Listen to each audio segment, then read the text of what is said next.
ඔන්න බැස්සා. අපේ පින්නවල නියුණු දෙන්න වතුරට බැස්ස පළවෙනිම වතාවට. ඔන්න දුවන් එනවා බය වෙලා.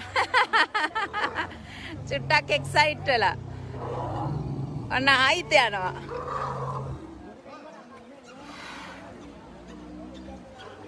මේක ෂෙයා කරන්න පුළුවන් තරම් ඔබේ යාළුවොත් එක්ක.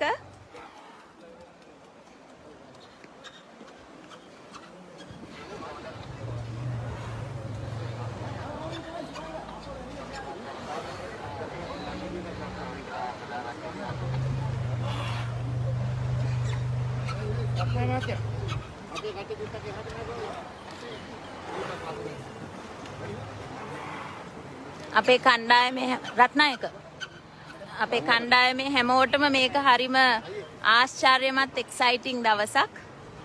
බොහොම ආදරෙන් මෙයාලව රැක බලා ගන්නේ.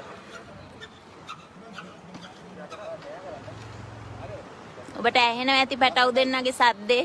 හරිම ලස්සන චූටි සද්දයක් දානවා. පොඩි චණ්ඩි දෙන්නෙක් ඔන්න බැස්සා වතුරට.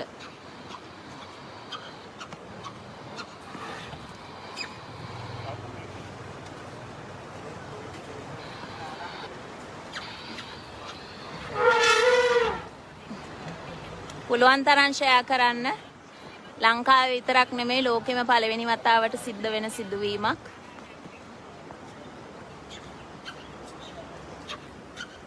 මං හිතන්නේ ඔබට ඇහෙනවා ඇති බබාලා දෙන්නගේ සද්දේ.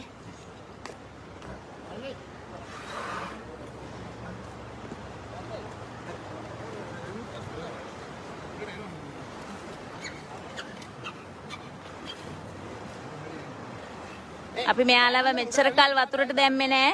නියුන් බබාලා දෙන්න ටිකක් දුර්වලයි නිසා. දැන් එයාලා ශක්තිමත්. අපි ඒගොල්ලන්ට කිරි පොවලා